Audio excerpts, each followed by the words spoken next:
Hi, everyone. Welcome to our discussion this evening. I'm Shayna, one of the co-founders from Light the Way Missing Persons Advocacy Project. We are an organization that works to investigate and advocate for missing individuals and their loved ones. We're so honored to be sitting down with three inspirational daughters, Suzanne Timms, Tamara McAdams, and Allison Diker, whose mothers went missing when they were all young children, and we plan to discuss what it's like to grow up with a missing mother and how that shaped their own journey as mothers themselves. I also have two other amazing advocates here with me, Tate, who is the other co-founder at Light the Way, and Mel, who is the lead advocate from the Finley Creek Jane Doe Task Force to help with the discussion. So let's get started on introductions. If everyone could tell their name and either what they do as an advocate or who their mother is and tell us about their mother's story. Thanks for that introduction, Shayna. As Shayna mentioned, I'm the other co-founder of Light the Way. And I'm so excited to be here with all of you tonight to hear your stories. And thank you so much for taking the time to be here with us this evening. We really appreciate you. Hi, everyone. Thanks, My Tate. name is Mel Jutterberg, and as Shayna said, I am the lead advocate for the Finley Creek Jane Doe Task Force, working very closely with Suzanne on her mother's case as well. Thank you, Mel. And I'm Suzanne Timms, and my mother, Patricia Lee Otto, disappeared from Lewiston, Idaho in 1976. So she's our oldest, but possibly youngest missing mother. My father is the prime suspect in her disappearance. And the night that she disappeared, both my sister and I were home. She was 5 years old and I was 3 years old at the time. We were told that my mother left on her own accord.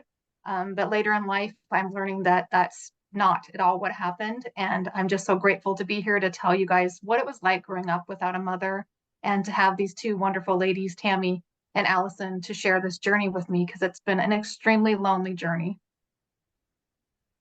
My name is Tammy McAdams, and my mother was Julianne Cecilia Gillette, and she went missing in the summer of 1985. I was not prepared for the day that I was told my mom was missing.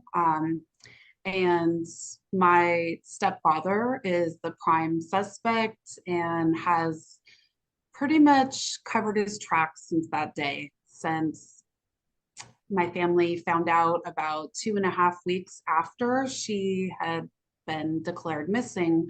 And the day that the police were notified is the same day that the purse suddenly appeared at our old address, which is very interesting.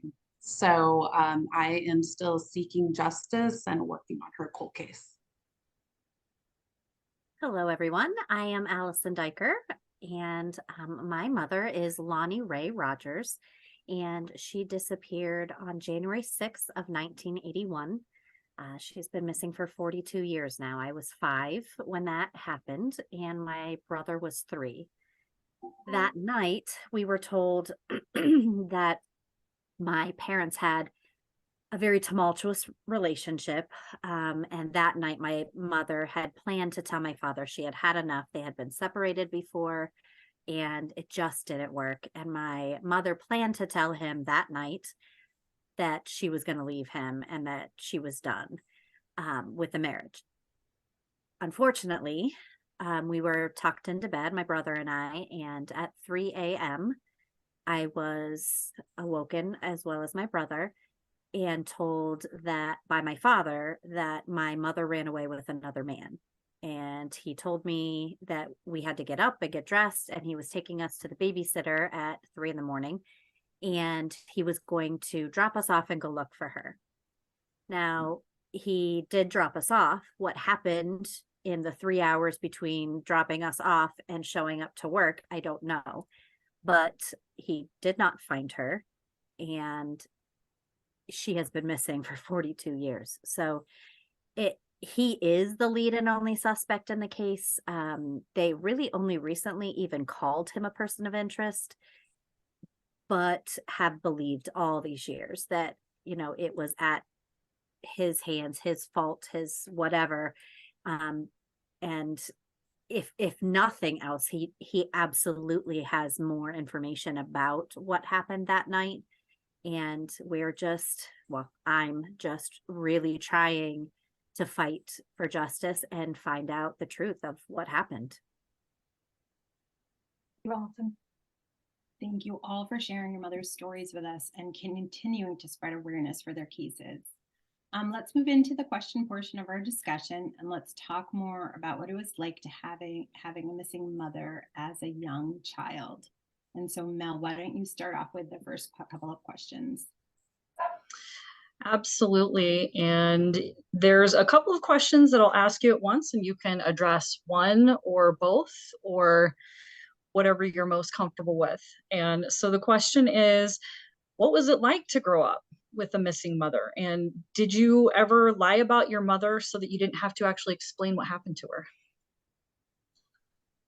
That's a great question, Mel, and thank you so much for asking it.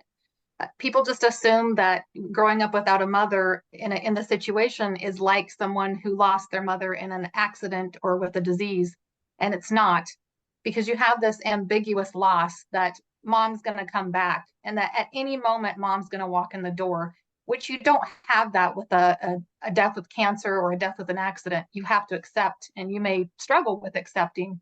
But when your mother's missing, there's this constant belief that she'll return. So me personally, yes, I lied about my mother's disappearance, and I started kindergarten at the age of 5 and immediately told everyone that my Aunt Marcy was my mom.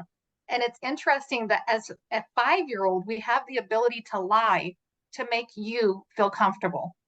Because I had learned over those previous 2 years that when I said my mother was missing and I didn't know where she was, it was obvious that it made people very uncomfortable, and they had a lot of questions, or they immediately had this shocked look on their face and pat you on the back and say, "Oh, you're Ralph and Patty Otto's daughter." So it was easier to lie and say, "My Aunt Marcy," I would just say, "That's my mom." But the interesting thing was, it wasn't mom and dad. It was, "That's my mom and Uncle Bud." I didn't realize that people just assumed my mom and Uncle Bud weren't married. And then I started telling people that my mom and dad were brother and sister, because they are brother and sister, not realizing that's not okay. So yes, it was much easier to lie and pretend like Aunt Marcy was my mom. And then she did legally adopt us, but that was 7 years later. So imagine the confusion to all the kids that I have said all these years, "That's my mom." And now I say, "I'm being adopted." By who? My mom? That doesn't make sense, right? It doesn't make sense. So you have to kind of catch up to the point that I haven't had a mom all these years, didn't really want to talk about it. But that was my experience. Mel, was there a second part of that question that I missed? Okay, I'll pass off to Tammy. Thank you. Okay. I would say for me that it was very painful and difficult, and that the day that my grandparents sat me down and said, "Your mom is missing," was a life-changing day. My life has never been the same since that day. I was then sent away for the summer and with my aunt and uncle in Minnesota. I would say it brought sadness, confusion, so many questions for myself. And losing my mom at a young age just caused a huge void in my life. Every holiday, every Mother's Day, every Christmas. It's been a little bit of a tough week, but, got through it. As far as lying, yes, I would lie if someone kept questioning me. I would say, "Oh, my mom's not here." "Well, where is she?" And sometimes kids can be mean. And I do remember on a few occasions saying, "My mom's dead. She's dead." And then just kind of, that was it. And so that was easier than, telling what's really happened. I would say, for me, in my early days, I really handled my youth without my mother, much like the situation played out. And that is, we were whisked away to one place and whisked away to another place and whisked away to another place. And you don't ask questions, you just go. And that whole go with the flow and don't ask questions was how I lived all of my childhood, really. And if I was asked about it, I would change the subject. I'm a professional subject changer. And I just tried really hard not to talk about it at all. And if, they continue to pressure me for an answer, I would say, I don't know. I don't know. I don't know where she is. But I never really alluded to her not being alive. In my older days, like high school, college, I said she had passed away. And or either if it came to a point of talking about my biological mother, I would say that she passed away. But I oftentimes kind of deferred to the parents that adopted me as parents, and I never brought up the fact that they were really not my biological parents. I just kind of sort of omitted that part, and when they asked about who your parents were, I would talk about my parents being the parents that adopted me and not include any part of my past. And one more piece of that I wanted to share is, like, early on in my life, one of the things that was so painful for me was Mother's Day. And with that, every elementary teacher in the land has their students make Mother's Day gifts. And I was known as a kid that could get in trouble and be kind of spunky, and I every now and then got in a little bit of trouble, like talking too much or whatever. But that particular day, it was like clockwork that I would cause a fight. I would push someone down. I like just kind of erupted with behavior because I didn't want to do that. And I didn't know how to say, in my young mind, it's not okay to have me make a Mother's Day gift for a mother that isn't present in my life. But instead, I'd end up in trouble and I'd have to sit in the corner. But to me, I'll take the corner over making a gift that I will never give to my mother. And so that is kind of something that in my younger days was really hard. That's so sad. I'm so sorry for all that you've all had to endure. A question we've kind of touched on a little bit. Do you all believe that your father, stepfather, had something to do with your mother's disappearance, and what makes him guilty in your eyes? So I have like a range of emotions over my father, because you can look back at newspaper articles from 1997 where I tell you that my father's innocent and he had nothing to do with it. That's because that's what I was told from the time I was 3 to the time I was 24 years old. Dad said she left with another man, exactly what Allison's saying, which is so interesting. She has a 3 and 5-year-old child and she runs off with another man. And so growing up, I thought my father was the victim. Right. What I had saw that night was a horrible fight, and he assaulted her and drug her away by her neck. But how they got around that was by telling me that that was a bad dream and it never happened. I also shared that I was scared that the police were going to take away my parents again because I was in the back of the car when my father was arrested. And I was told that had never happened, that I wasn't there when Dad was arrested, that that was a bad dream. So if that was a bad dream, maybe me watching Dad strangle her was also a bad dream. And so I just would tell myself that didn't happen. There's no way my father did this. It didn't happen. I grow up, have my own children. I'm in a relationship, and I'm in a relationship that turns into an abusive relationship. And I suddenly realized the rage that I can feel. I realized how much rage I can actually portray onto another human being. And I didn't know I was capable of that.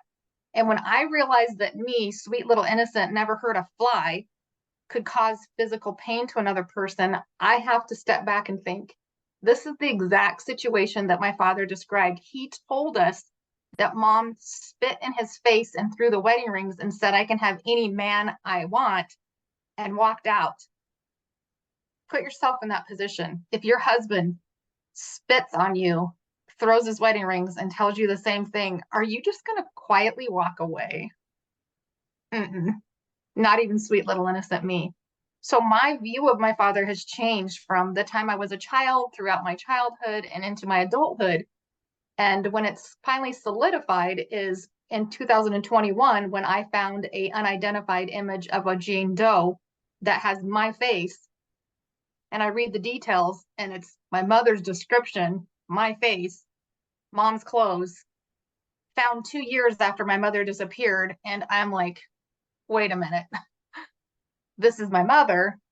And she's literally wearing the same clothes that she was wearing the last night she was seen. The last person who saw her is my father. My father's 100% responsible. And his guilt is so evident in the way that he acted after my mother's disappearance. I mean, 2 months after she disappears, he hires a hitman to kill the captain of the police force. You know, he's trying to silence these people who are trying to open up the secrets and get this out. And he's trying to silence them. And then he just continues to drink himself to death. All those as a child, you're not capable of having the knowledge of understanding what an adult is going through. Now, as an adult and a professional, a nurse with background with much more experience, you can look back and say everything about my father pointed to guilt. However, my father passed away in 1983. So unlike Allison and Tammy, I don't have to face this person anymore. But at the same time, he took his secrets to the grave. Tammy? I would say I definitely believe that yes, he's responsible. One of the first clues would be not going to the police. Your wife is missing. Your new wife of 5 months, you've had this argument. You tell her to pack up and leave. Okay, she doesn't drive. And they're living out in Bellevue, in Lake Hills, Bellevue, which is far from Ballard, where my mom grew up, where I grew up. So there's no way. You don't go to the police. You're not looking for your wife, even after you've had this so-called heated argument. And the way that our family found out was my grandma had been calling, and finally one day he picked up the phone, and my grandma says, "Where is Julie?" And he says, "She's gone. She took off." My grandma's like, "What the hell are you talking about?" And so then she says, "You call the police or I will." Well, that's 18 days after the date that he gave for when this happened. However, I happen to believe it could be the last week of May. I don't believe June 1st. I think it's a made-up date that he used. I also, he would not take the polygraph. So once the police were involved, they asked him to take a polygraph in 1985. He takes it in 1986, and he fails all 3 questions. Were you involved? Do you know what happened? And one other question I can't think of at the moment, but basically I feel like everything with him was very calculated. He knew exactly, he had plenty of time to cover up the evidence. He knew, well, things were different in 1985. That's one of the things. And I believe he told the police certain things to throw them off, like the purse showing up in Reno. Well, my mom didn't gamble. And the hotel, she had never checked in there. She didn't check in any airlines. They checked all of that. So nothing checked out. So I don't believe that she was there. And I find it very ironic. The day the purse showed up at the old address is the day the police found or were notified about her being missing. So I just feel that was another way for him to throw off where to look for my mom or where she might be when it actually happened in Bellevue. So in my eyes, that makes him look guilty. So I 110% believe with every ounce of my being that my father either did this himself or is responsible for some accidental, passionate fight that resulted in the death of my mother. And then he spent the rest of, the years that she's been missing covering it up and lying about it. I do believe this because I feel as if he's a pathological liar. And his entire life, he was in juvenile detention. He has been partners with crime his entire life. was in juvenile detention centers for robbing cars, breaking cars, stealing cars, driving a car off of a dock into water. That was his teenage years. As he got older, getting in fights, stealing, breaking into homes, breaking into garages, stealing from his own place of employment. That one was interesting because he actually staged the robbery and had a weapon, shot or broke the door, the glass on the door, saying that it was nighttime and he was closing up, and the person broke the window, opened the door, and an added piece to this is my father and my mother were both deaf.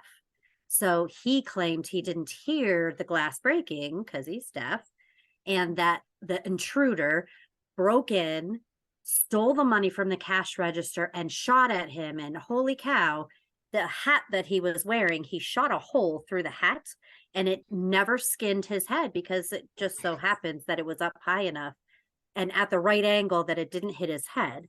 Well, they caught him with this lie because he broke the glass from the inside out and not the outside in. So he's made a lot of really dumb mistakes like that caught up with him. But there were a lot of mistakes that, like my mother being missing, that he hasn't been held accountable for, including he was arrested for raping a college student. Got out a couple months later on good behavior because my mother was giving birth to, oh wait, no, that was before her. No, I don't even know why. He was on probation for a year and only did a few months. But back then, I don't think they looked at rape as the crime that it is today. Like, I don't think they gave the same sentencing. But with that said, all of this criminal behavior, in addition to the many, many people who have messaged me, who have contacted me saying, I have been scared to death of your father. You know, he choked me, he beat me up, he pushed me down. And this is women mostly that are telling me, people who are in the deaf community telling me that they're scared to death of him. One woman saying that she got a restraining order against him because he choked her in the club because she questioned him about my missing mother. And he told her, you better shut up, and choked her. I mean, it's endless. And that particular night that my mother disappeared, blankets were missing, never been accounted for. He can't tell you where they went. He doesn't know. He gives no answer. When the searchers were searching for my mother, like right outside our home, because we were kind of in a pretty rural type community. I mean, there are houses nearby, but pretty spread out. He sat in the window of our apartment. We were upstairs in the upstairs apartment. He sat in the window and watched the searchers search like it was entertainment. He never helped, not one single time, search for her. He didn't report her missing. My grandfather did. In fact, my grandfather gave my mother the day before she left. She chose to tell him she's leaving him and became missing. My grandfather gave her $60 in cash because she asked him to help her leave my father. And he said, this is all I have right now, but, you know, I'll help you. You know, you're going to get through this. He gave her $60 in cash. So the next day, after my father returns home from work, we were at the babysitter. He picked us up, brought us home. Well, my grandfather was in the apartment because the babysitter had called him to say, something's wrong. Now, the babysitter was deaf. It was actually her daughter that called, but saying something's wrong. I'm really worried. So he busted in the door, went to check it out, and discovers the apartment pristine. Everything, beds are made, no dishes out of place, nothing awry. So at 3 a.m, when you wake up your kids, you think when your wife's missing, it's important for you to stop and make the bed and do the dishes and make sure everything's in its place? I think not. And in that time, that was a very chauvinist time period, and men don't do those things.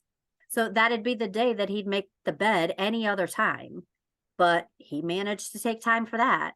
And when he came home from work with the children, with myself and my brother, the police were there because my grandfather called. Get ready. So the police say they're going to search him. You know, could you empty your pockets? He empties his pockets and puts on the table $60 in cash. My grandfather freaks out and says, "Where did that come from? I gave that to Lonnie. You took it from Lonnie." And he said, "No, Lonnie gave it to me to pay a bill." Well, that's a lie. There's no way. And of course, without finding her, there's no way to corroborate whether he's telling the truth or not. And they can't prove that he isn't. And that has been the story of this all these years. That has been the story of this case. Do I believe he did it? There's not an ounce of me that believes he didn't do it. I think what makes all three of your stories unique is that you are all three little girls and you have all grown up in a beyond tragic situation. We meet as advocates families who come to us as moms and dads and aunts and uncles who have missing teenagers, missing adult children. And this is their first experience with missing children or missing family members. But you have known nothing else than a missing loved one, a missing mother. And that is a very unique experience, and it is very unique on your heart, and it is very unique on your mind. And what is amazing to me is that all three of you are mothers yourselves.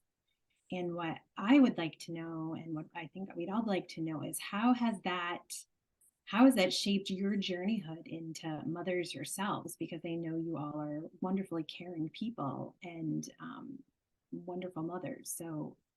So how has that changed who you are as a mother? That's a great question, Shayna. And until we became mothers, we didn't know how it would shape us, right? Until they placed my first baby in my arms 28 years ago, I didn't know. Am I going to be one that just up and runs off with another man? Because life is, grass is greener on the other side. And you don't know until they handed me Zach in 1994. And it was a love at first sight that you cannot explain to someone until they experience it themselves. And I think it's one of the hardest moments because you realize my mother felt this when they handed Natalie to her. My mother felt this immense, I would do anything for this child. I will give my life to protect this child. She felt that. There is no way that she just walked away and chose to say, I don't want to be part of this. I think there are parents and there are mothers out there that don't have that immediate mother bear. There are moms that just say, I'm good. I don't want to touch them. I don't want to see them. And that's fine.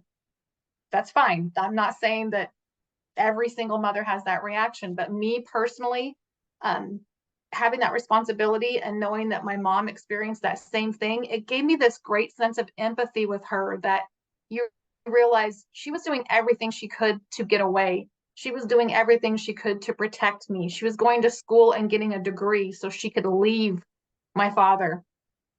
She was working her way to be independent. And I'm so grateful that those are things that she handed down to me so that as I'm raising my children, that I realize I'm not just going to up and get tired of these kids and walk away. There was never a moment that I felt I'm just going to up and walk away from these kids. And even still, they're 28 and 28, 27, 23, and 12. And I would lay down my life for those kids. No doubt about it. They will tell you I am a mama bear, and maybe I am overly protective because of what I've been through. I've lost a mother and a father. Maybe I'm over mama bear, and they're totally okay with it because they understand why, right? They understand why. Of course, you're going to tell me where you're at. And of course, I'm going to track you on your iPhone. I don't care that you're 28. I want to know where you are because I do have that kind of paranoid feeling of what if something happens to one of my kids? What if something happens to them? They're my biggest responsibility. So yes, it did change me as a mother. I think maybe in a good way, in the sense that I overly express my affection to my kids and overly assure them that I will never leave them or never do something to harm them or hurt them. So yeah, being a mother, a hard experience, at the same time, the best experience in my whole lifetime. Tammy? I would say for me, it has taught me just how precious life is. And I've learned to listen, to laugh, and to live in the moment. And for my son, I wanted him to grow up happy and with confidence that the sky is the limit. And like Suzanne just said, I just love my son Trey so much.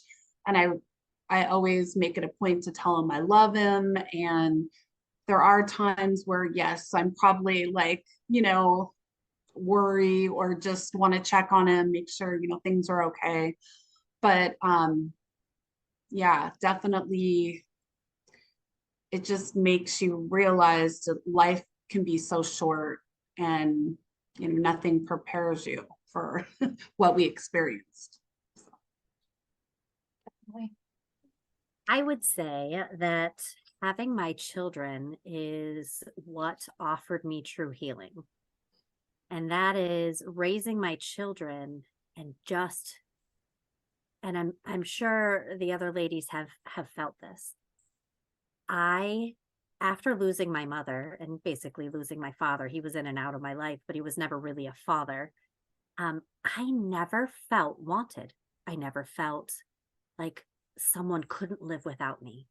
I never felt like I belonged to someone.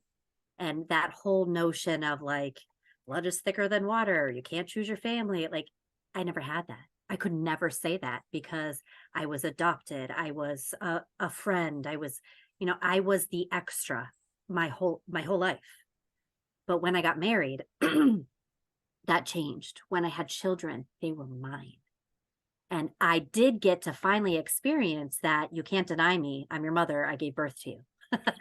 So for me, raising my children has been such a therapeutic experience. And I very often kind of feel like I'm parenting myself, like reparenting myself through my children. And I love my children fiercely. And probably when they get a little older, they're 12, 11, and 8 now. But, now they kind of love snuggling with mommy. And I love that too. But I fiercely love my children. And just like Suzanne was saying, I will be tracking their every move because Mama Bear is going to make sure they're okay. And I never felt like there was someone making sure I was okay my whole life. And that I take pride in knowing my children feel that. And I always wished I did. And now it's like a double gift because I'm giving that gift to my children, but in giving that to my children, it's a gift to me. And I know they'll always be mine no matter what. The interesting thing is, Suzanne, you guys were talking about how, you fear that, possibly something could happen to you. I will say that the day that my children were born, eventually dad goes home, he's there the day that the children are born, but eventually dad goes home. Every one of my children, I have 3. When dad went home that next night, I wrote a letter to them from me. And if anything ever happened, I wrote it and then I typed it in my computer and I told my husband, this jump drive has a letter to my children, to each one of them. And it was just something I wrote, right after they were born. And if anything ever happened to me, at least they would have, the words directly from their mother of how I felt about them and feel about them. And I had breast cancer 5 years ago. So I had a big scare and I pulled that right back out and I added to it. And I feel like there'll be times throughout life that I'll probably add to that. And one day they'll receive that letter. But I always wanted, like when all of our mothers left, it wasn't planned. There was no expectation. There was no leaving anything. Hey, don't forget I love you. There was none of that. And I'd never want my children to ever wonder what I felt. And so in case anything happens to me, it's in my computer under each of their names. Got it. So funny. Gosh. Thank you all so much for sharing that. And that just gave me a great idea, Allison. I need to put that on my to-do list, and just in case, right? Because you never know.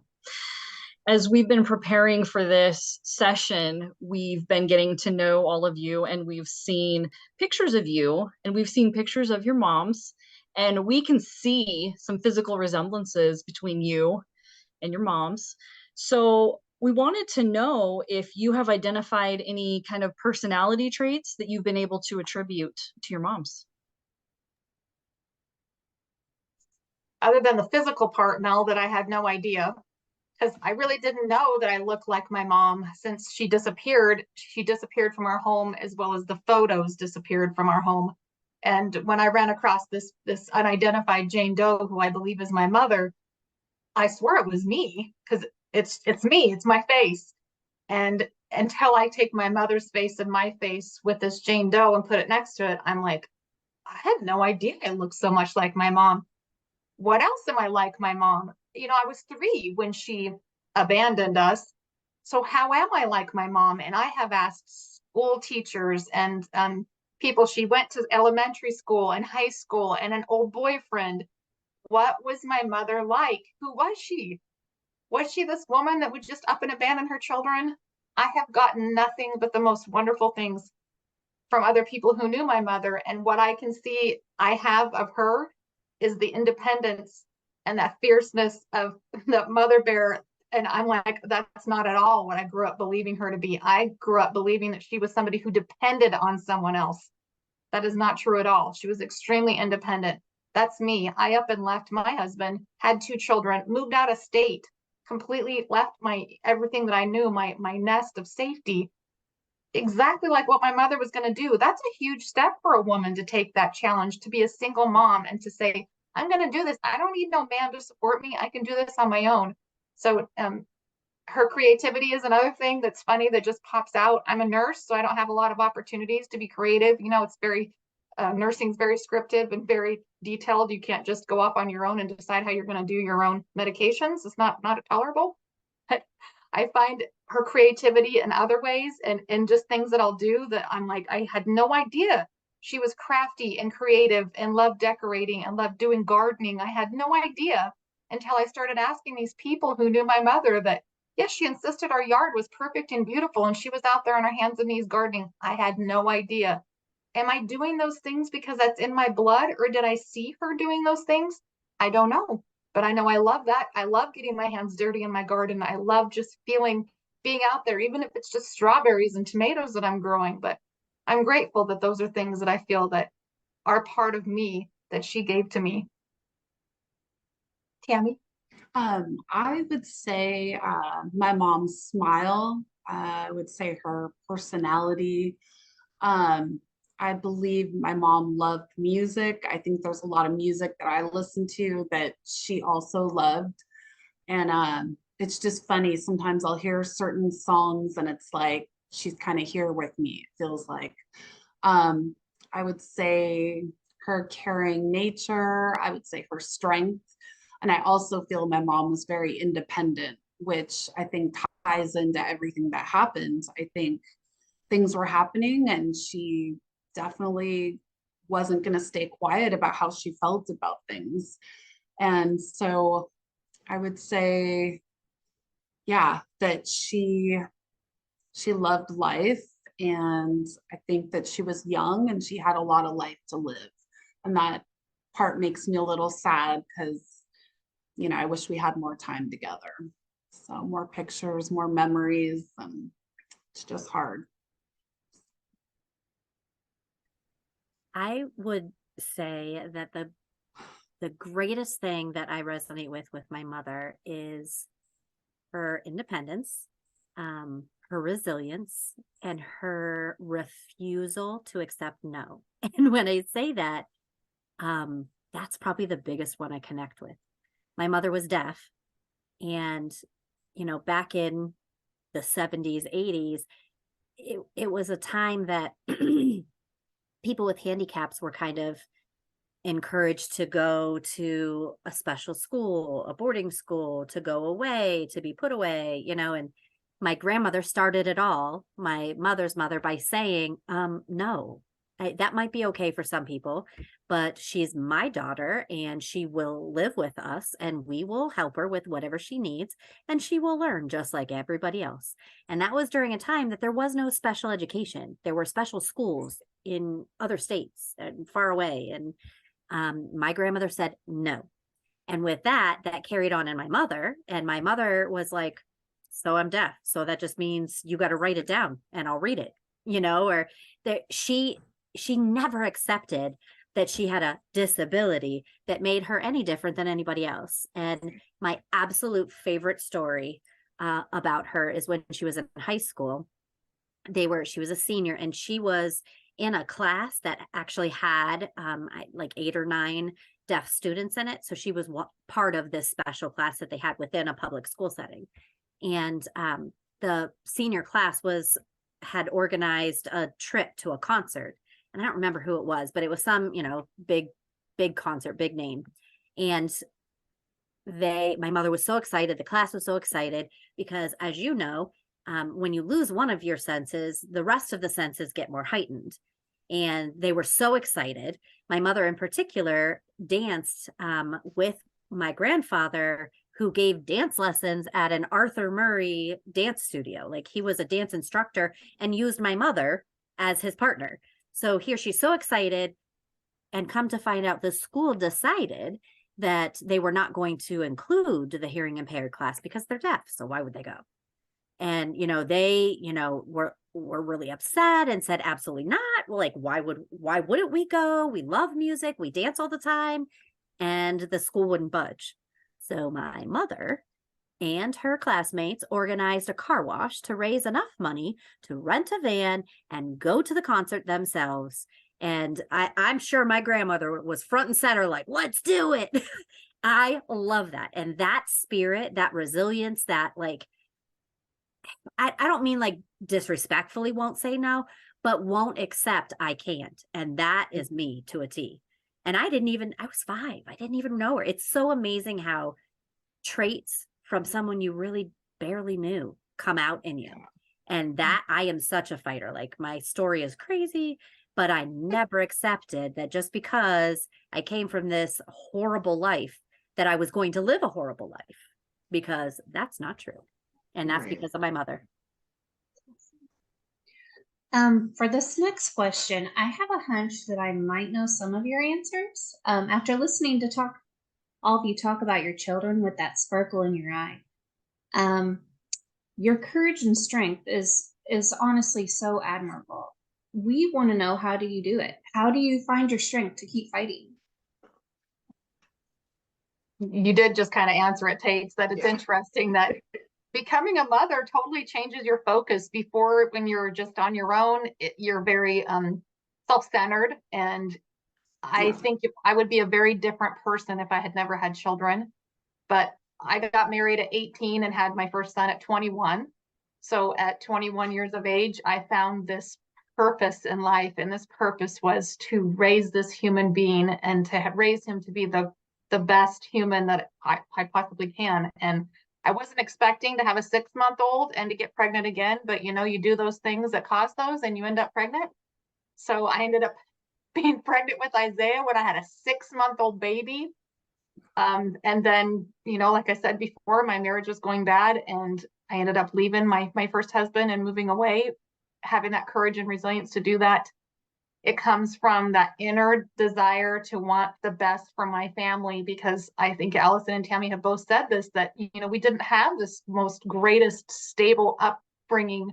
We had to lie about where people were at. I didn't want that to be the case with my children. I wanted them to have mom and dad so bad. I tried so hard to make my marriage work so that they could have mom and dad. And I was devastated to have to tell them that their dad's going to be there and I'm going to be here, and that was a choice. And I'll share with you that Zach was just a little boy and he said, but dad can't live without you. You guys are husband and life. Husband and life. He had thought that whole time that when you're married, you're husband and life. And I'm like, oh my gosh. That is beautiful that he feels that way. It is beautiful that he thinks that. And then my younger son said, I'm glad you're getting a divorce, because now this means I can marry you.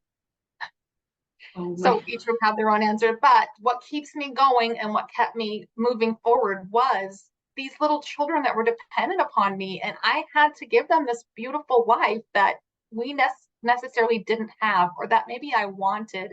And even when things weren't going my way and things weren't exactly right, and I continued to lose one after another, I find that I can build my own community around me. And it doesn't have to be, like Allison said, it doesn't have to be your flesh and blood. You learn that people that Mel and I never knew each other from Adam up until 2021.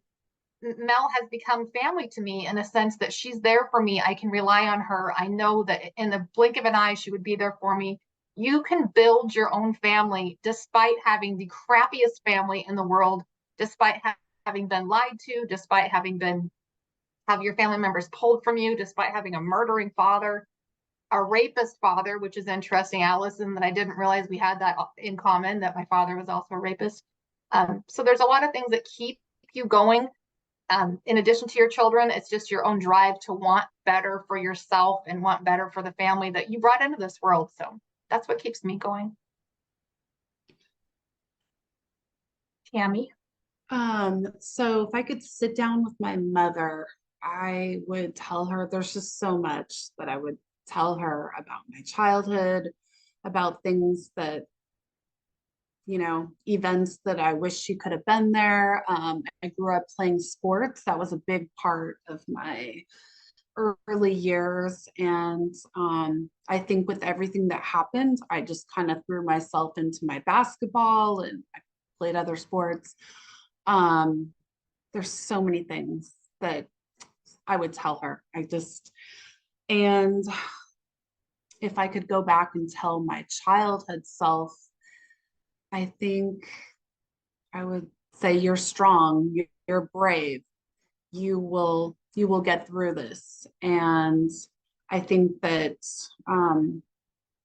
with help of friends and family have helped me through this journey, because nothing prepares you for something like this to happen.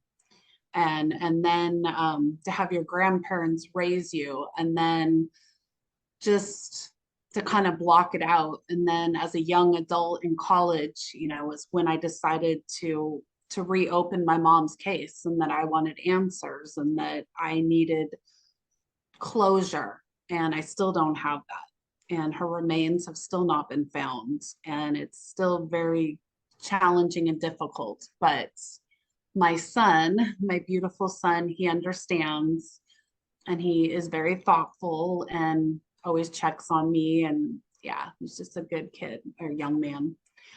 And so I hope I answered that. Okay. Good job. As far as how I find the strength to keep fighting, I would say I went to college and got a degree in social work because I wanted to use my pain to help others. So for me, it's flipping the story. It's rewriting the story. So, I have all this pain. I have all these experiences. They're not pleasant, but I don't want to live an unpleasant life. So what do I do with them? So I went to college to be a social worker because I wanted to use my pain to help others that were experiencing the same kinds of things and helping them through it. I then went on to get my degree in education and became a special education teacher because my whole life, the only thing that was stable were the teachers in my life. I may have been at a different school year after year after year, but I always knew that I was going to get breakfast, I was going to get lunch, I was going to be safe for 8 hours a day under the care of my teacher. And thanks be to God, I always had teachers who cared for me, who always, gave me the sticker because I made a good choice, or, always encouraged me to make the positive choice, the right choice, the loving choice, the kind choice, all those things. And that is what shaped me and what I wanted to give back, how I wanted to honor my mother, and how I want my children to live their life. And when I say children, I mean the children I birthed and the children I teach. So every year I get a new batch of kids that I love on them. I hug them. We fist bump, depending on the kid, but I never want a kid ever to leave my space not feeling loved. And that's because that's how I made it through. And in fact, the person who adopted me was my guidance counselor. Wow. So sweet. That's great.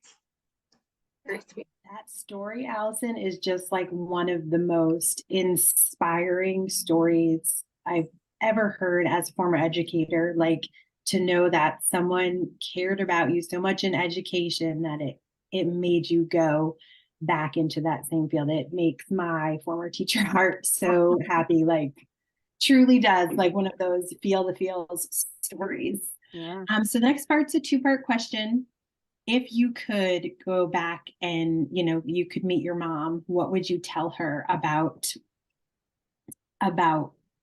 what would you tell her about what you've experienced? What would you tell her now? And then what would you tell childhood you about what you've learned and what you've experienced? Because you all have made such incredible growth. And then Tammy, what inspires you to get through this over and over every single day? Because you guys are so inspirational by how much you fight for your moms and you fight for your children, and you are there every single day doing it with such grace. Yeah. I would say just the courage to not give up. And I just want closure, and I want the truth to come out. And I feel like every time I dig, I find a little more. And every time someone tells me, well, you can't, or something, it makes me even more determined to just keep fighting for my moms, for the truth, and for justice. And with social media, and with now we have TikTok and all these different avenues, just getting her story out back in the news. It's so important. And it's just a way to honor my mom, to raise awareness for her case. And it's just, like I said, with my family and good friends that I have that are like, keep going, you got this.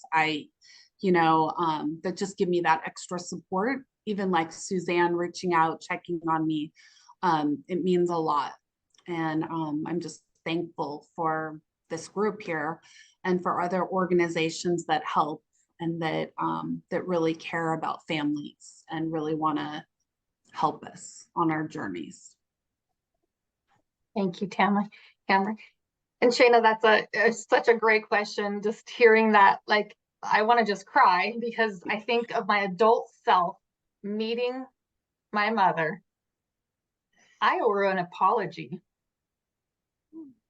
because I hated her for all those years. Oh.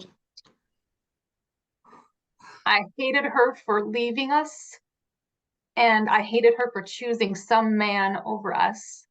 And I can't take that back. So I would 100% say, man, I was wrong.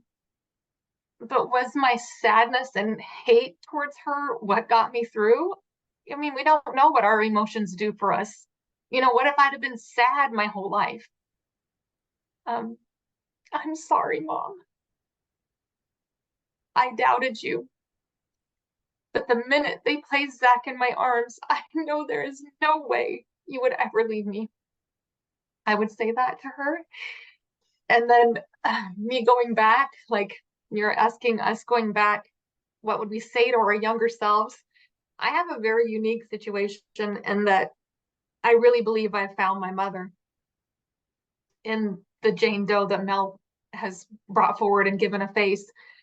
And I don't know whether I could make a difference or not to go back to my younger self to say, hey, in 1990, Oregon's going to destroy your mother's body. Stop. Hold up. Don't do it. Because if they hadn't have destroyed her, we could have closed that chapter in 1990. And you're talking, it's 2023. I have no body. I have no DNA. I have no fingerprints. I have no x-ray. In 1990, I could have had that and I would have been 16 years old. maybe at that time I could have handled that. What really happened was my father murdered her. Can we close this chapter? And can we have a final resting place for my mother? Can I have closure on this chapter in my life that has just been open for all three of us? This big open wound that nothing can close because you don't have answers. So I would beg and plead and get as many people involved in this, thinking that I'm a time traveler, whatever, I don't know. But there is obviously a chance that they could stop that cremation from happening in 1990. And I wouldn't be here today, which makes me sad because I feel like we were brought together for a reason. But if time travel was possible and if I could go back and talk to her, I would make some changes. Allison, how about you? Wow. So I would say, sorry, I'm shushing not right now. I have a cute little 8-year-old who wants her mommy, but not now. Without a doubt, I would say, and I do say, in my prayers and my like talking to her, you know, in my heart and my head, I'm you. I didn't know that because I didn't really know her until I got older, and I got to know friends of hers, and I heard stories of her life and different things that happened, and it helped me to form an idea of who she was. I reconnected with my mother's side of the family as an adult, and they told me so many amazing stories that had nothing to do with my father or this crime or anything. It just helped me to know who she was. And now in my adult life, you know, in making those connections, I can say, I'm you. Like, you are literally living through me because I am you. Like, the decisions I make, the drive I have, the perseverance, the resilience, all those things are my mother. Like, my mother's side, who meets me now, you know, and spends time with me, they're like, man, you are so much like her. And it's the best compliment I could ever have. It just gives me butterflies. And I would say to her, I am you. And I hope I make you proud. And, you know, as far as what was the other part of the question? Oh, what would I tell my childhood me? I would say, you're going to be okay. In the end, you win. It's going to be all right. And at this point, I don't know that I'm ever going to find her body, but I still feel like I won because he didn't ruin me. The crime didn't ruin me. I'm a better person, a better teacher, a better mother because of what happened to me. And we won, not him, because I'm quite sure he's living looking over his shoulders in panic, wondering when they're going to knock on his door saying, gotcha. And I'm not. I love that.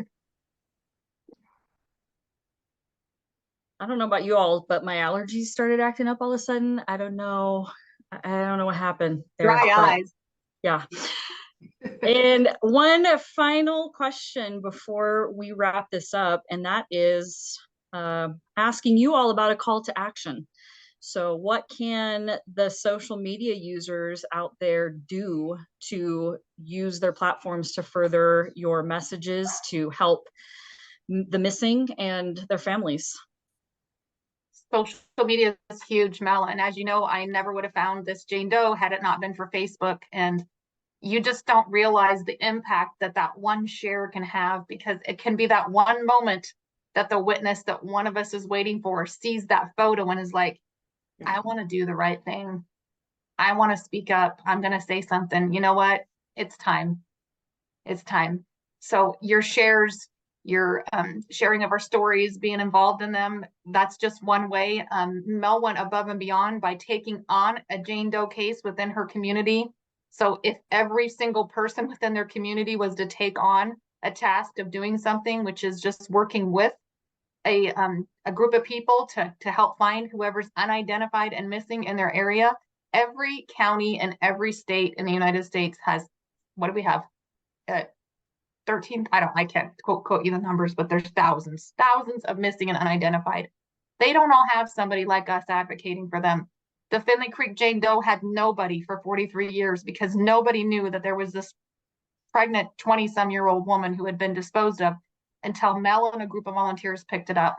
So your time doesn't have to be your resources, but your time can make a difference in the lives of women like us and other children like us, other families like us who have been waiting our whole entire lives to have closure.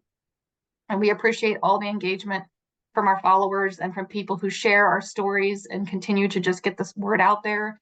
And it's because of social media that we're all together today. And I'm grateful for that. Tammy?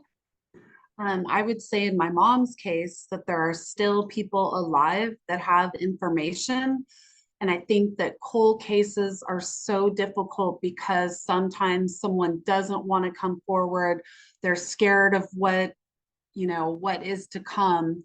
But in 1998, my grandma and I and my baby son, he was in the audience, we went on Northwest Afternoon, local show. A woman called into the station, they put her on hold and she hung up. This was in 1998. It is now 2023. I still wonder about this phone call. You don't know. And now we have social media.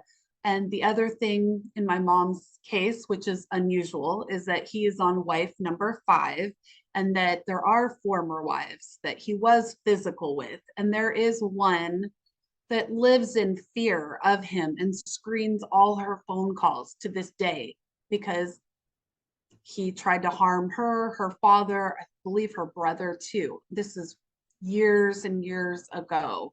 So social media, sharing the story, just getting it back in the spotlight, in the news, and one day having closure, having a place to pay my respects to my beautiful mother, who I miss dearly. So, yeah. Allison? Wow.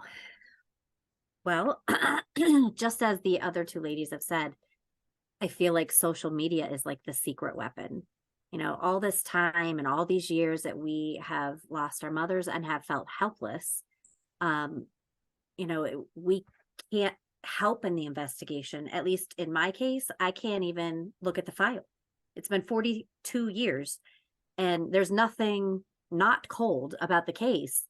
And yet I'm still prohibited from looking at the file. And what if I could make a connection? What if I read something and go, oh, maybe I can connect the dots, but I have fought all the way to the Supreme Court of Pennsylvania and been denied. I believe it's been 5 times now, because they say it's an active investigation, although there's nothing active about it. So all these years I have felt helpless, like there's nothing I can do, and just feeling this panic, and social media kind of answered that for me. It, as I said, is like a secret weapon where I could access people all over the world. And, people all over the world don't know my mother, but people all over the world have ideas, have resources, have thoughts, theories, connections. And it does make a difference. I know Suzanne was saying, thank you so much for all the followers and supporters. And, we all have pages for our mothers. And I too say thank you so much, because it makes a complete total difference in getting the word out, in getting her name out. People in the town that my mother disappeared from didn't even know this happened until I started opening my mouth and broadcasting it over everywhere, going into Facebook pages that were community pages saying, hey, did you know about this? And people were like, what? And it's a small town, small people talk, but people didn't even know this happened. And the way that we can fight for justice is through all the people who help support us, and just by a like, a share, telling someone about the story, learning about these people. And it makes me think of, an old high school teacher said, make them know your name. And I feel like that's true with my mother. Make them know her name, make her name not be in vain. Her life was not in vain. And every time you speak her name, and I mean you, meaning all of the people in social media that happen upon the story or hear the story or listen to a podcast, every person you share it with is another chance to move the case forward. Every single, I look at the numbers, on my Facebook page that's called Justice for Launeen. And I look at the numbers and I think there's 4,000 possibilities there. And if those 4,000 people tell just one person, then I've got 8,000 possibilities, and so on and so on and so on, which is a heck of a lot closer to any answers than we were in the last 42 years. I will also say I would encourage people to learn about these women and learn about the people that are missing. I know just a quick plug, if you want to learn more about her, I try to make sure you can see it. I wrote a book called A Daughter's Journey and Story of Resilience, and it's about my mother. And my whole point in writing that book was, well, it's twofold. One was to tell her story, to give her a name, and for people to go, oh, that's who Lonnie Ray Rogers was, and to spread it and spread awareness to all of these thousands of people that are missing, that people have no idea. You just didn't know. And no fault of their own, but social media breaks that. Like that is no more, but you have to like take the effort and make the effort to make a difference. And we all have that possibility. So I would say, get involved, be informed, and share it. I've had a lot of people say, well, I can't offer you anything, but you know, I'm praying for you. And I'm like, wrong. All you have to do is share it. And you have no idea where that share goes and what it connects to. So that would be my greatest hope.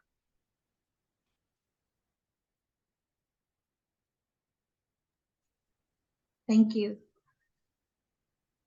Ladies, I have to say that you're all truly an amazing group of women, and I wish I could hug all of you right now. I really do. I want to add that you can also learn more about your mom's stories on Light the Way. We also have some links. We have a link to your book, Allison, and some other websites there available as well to podcasts to listen to their stories. I want to thank you all so much for sharing your very special personal stories about your mamas with us this evening. We send you all so much compassion and continued support and wish you well on your journeys to find your moms. Thank you so much. Thank you. Thank you.